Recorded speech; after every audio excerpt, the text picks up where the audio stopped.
Masih bersama kami dalam kabar petang pilihan, pemirsa menanggapi hasil pemeriksaan Ombudsman terhadap alih status pegawai KPK. KPK melalui juru bicaranya Ali Fikri menyatakan pihaknya menghormati hasil pemeriksaan Ombudsman.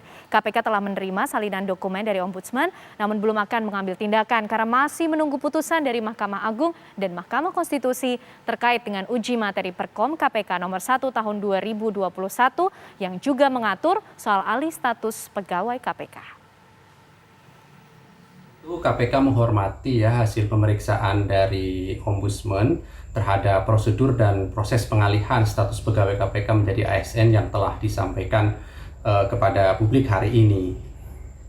KPK telah menerima salinan dokumen dimaksud dan tentu segera akan kami pelajari lebih detail dokumen yang memuat saran dan masukan dari ORI dimaksud.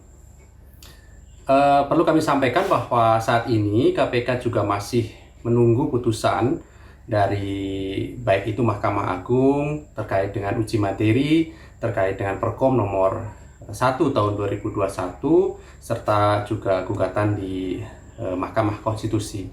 Tentu KPK menghormati proses hukum yang sedang berlangsung di kedua lembaga tersebut, yaitu di Mahkamah Agung maupun di Mahkamah Konstitusi. Perlu kami sampaikan juga bahwa yang pasti sampai hari ini KPK tidak pernah memberhentikan terhadap 75 pegawai yang dinyatakan tidak memenuhi syarat untuk menjadi ASN.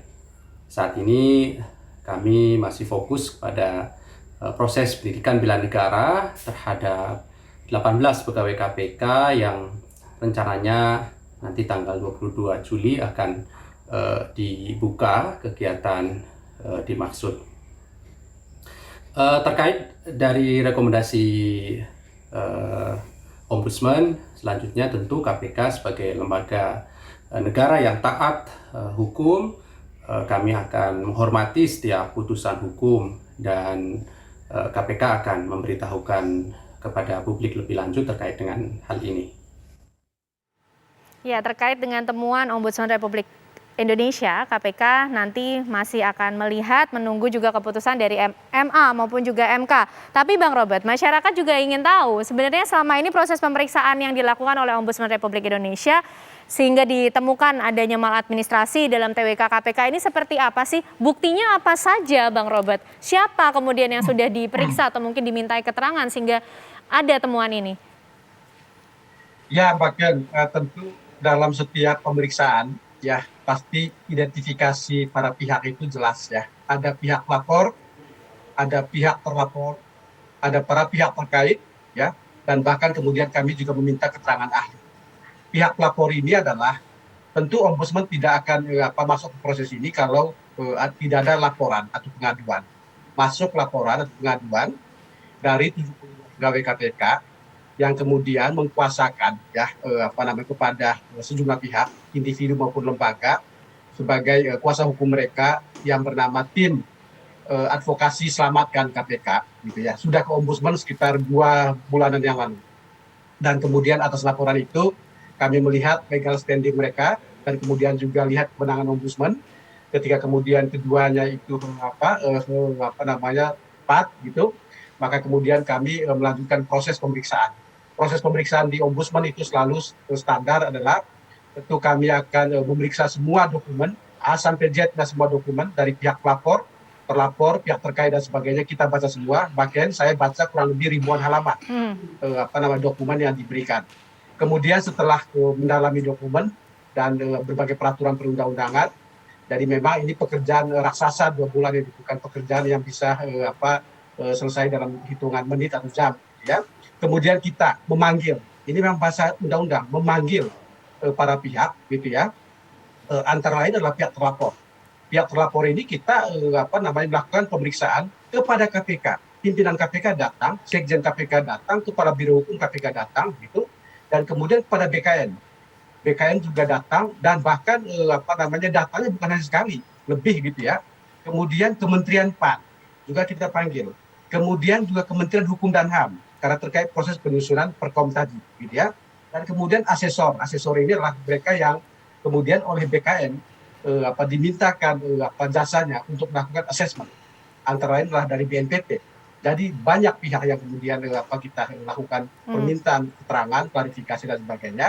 Dan kemudian tentu juga adalah pandangan para ahli administrasi publik dan ahli hukum. Kita sudah mintakan dari semua data, informasi, keterangan dan sebagainya, itu kemudian dilakukan analisis dan dituangkan dalam yang kami sebut laporan akhir hasil pemeriksaan. Dan mungkin kalau kita membaca detail laporan ini akan sangat jelas ya, urutan kejadian dan sebagainya. Jadi memang tidak bisa kalau hanya mengandalkan PowerPoint yang mungkin hari ini beredar di masyarakat. Sayangnya memang Ombudsman ini tidak boleh mengedarkan laporan setebal 50 halaman ini kepada publik ya, selain lewat bahan-bahan terbatas yang hari ini sudah beredar itu. Dan memang kami hanya memberikan kepada para pihak yang sangat terkait dengan kasus-kasus yang ada. Dan apa yang kemudian kami sampaikan kepada publik ini juga adalah bagian dari kewenangan yang diberikan oleh Undang-Undang Ombudsman agar Ombudsman mengumumkan temuan kepada masyarakat. Jadi memang ketika saya hadir di TV One ini dalam rangka melaksanakan kewenangan yang diberikan undang-undang juga ini, untuk kemudian masyarakat tahu apa yang menjadi pokok-pokok temuan. Tetapi dokumen atau naskah laporan akhir hasil pemeriksaan tidak bisa kita sebarkan. Itu saja batasannya. Temuan-temuannya sudah ada, laporan hasil pemeriksaannya nanti akan diberikan kepada pihak-pihak terkait, dalam artian juga KPK. Bukan nanti, Mbak, sudah. Sudah diberikan. Sudah diberikan justru kepada pihak-pihak terkait. Ke pihak itu baru kemudian kami umumkan. Bang Robert. Ya, dan juga sudah sesuai prosedur juga tadi dilakukan pemeriksaannya ya, Bang Robert ya. Nah, Bang Kapitra, ini langkah ke depannya seperti apa? Tadi juga sudah disampaikan oleh Bang Ali Fikri kalau akan menghormati juga temuan dari Ombudsman Republik Indonesia, Bang Kapitra. Iya, menghormati pasti ya, tetapi tentu tidak dapat merubah ya sistem erit yang ada di Undang-Undang ASN. Itu pertama. Kedua, kita melihat Ombudsman itu tidak lebih dari juru bicara mereka yang gagal dan juga tidak lebih dari pokrol bambu. Kita lihat tidak konsistennya Ombudsman, temuan dan tindakan korektif. Ya, tindakan korektifnya itu hanya memberikan penjelasan kepada pegawai KPK. Ya, konsekuensi TWK kedua ya, pertama ya. Lalu hasil TWK menjadi bahan masukan langkah-langkah. Ketiga, terhadap pegawai KPK yang menyatakan tidak memenuhi syarat, ini tidak lulus, harus diberikan kesempatan memperbaiki diri. Loh, bagaimana dengan jutaan orang yang tidak lulus masuk pegawai negeri menjadi ASN? Apakah harus diberikan juga pendidikan kedinasan? Ini tidak konsistennya ya. Lalu sesuai dengan undang-undang melakukan pressure politik menekan KPK 30 Oktober harus melantik. Nah, ini kan ada batas-batasannya. Coba tindakan korektif kepada kepala BKN. Tadi dinyatakan BKN tidak berkompeten. Ini malahan membuat peta jalan. Ya, mekanisme, instrumen dan penyiapan asesor. Padahal tadi dikatakan asesor ini sudah diperiksa. Asesor ini sudah diminta keterangan dan terdiri berbagai institusi. Jadi tidak konsisten ini menunjukkan tidak proporsionalnya Ombudsman bekerja. Ini bukan kepentingan hukum, tapi saya lihat kepentingan politik dominan. Kalau kepentingan hukum tentu harus bicara tentang landasan hukum. Undang-undang mana yang dilanggar, lalu bagaimana undang-undang itu salah gunakan. Sudah dijawab tadi ya Bang Kapitra oleh Bang Robert. Nggak ada jawaban di situ. Tidak ada jawaban menurut Bang Kapitra.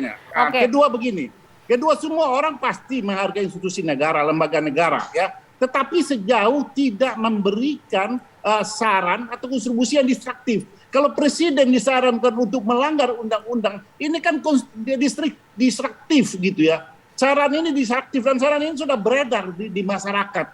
Ini yang keliru Ombudsman memposisikan dirinya. Lalu kalau Ombudsman keliru, masa kita nggak boleh koreksi? Masa kita tidak boleh evaluasi? Jadi semua lembaga tidak boleh berdiri sendiri tanpa ada yang bisa mengoreksinya. Semua lembaga pemerintah bisa salah. Untuk itu diperlukan juga ada lembaga pengawas untuk mengoreksinya. Ombudsman siapa yang mengoreksinya? Hanya menilai orang lain tapi lupa menilai dirinya. Hanya menghitamkan kertas tapi lupa memutihkan institusinya. Baik, ini yang keliru saya lihat ya. Baik Bang Kapitra, ini menjadi catatan. Bang Robert, mungkin singkat terakhir saja tanggapannya tadi yang disampaikan oleh Bang Kapitra sekaligus langkah selanjutnya ini seperti apa Bang Robert? Ya, jelas bahwa yang kami sampaikan ini adalah laporan akhir hasil pemeriksaan. Memang isinya adalah tindakan korektif. selama 30 hari ke depan, sesungguhnya Ombudsman itu tidak hanya berhenti pada laporan. Hari ini kita sudah mulai berkomunikasi dengan pihak KPK agar tindakan-tindakan korektif yang kita sampaikan itu bisa dilaksanakan. Jika dalam 30 hari ternyata respon dan tindakan korektif itu tidak terlihat signifikan hasilnya, maka Ombudsman baru kemudian ke tahap yang tadi Bang Kapitra sampaikan. Itu adalah soal rekomendasi. Rekomendasi ini bukan seperti bahasa penelitian.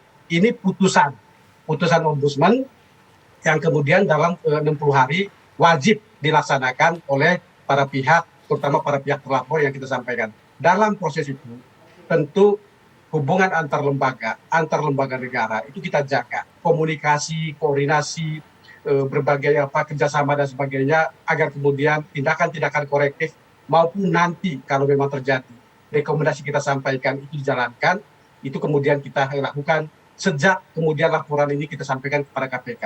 Pada sisi lain, kenapa Presiden sekali lagi bahwa Ombudsman diberikan kewenangan oleh Undang-Undang Ombudsman untuk memberikan saran kepada Presiden. Jadi bukan kemudian mengarah-arahkan, apalagi kemudian dianggap mengintervensi Presiden. Sama sekali tidak seperti itu. Oke, baik.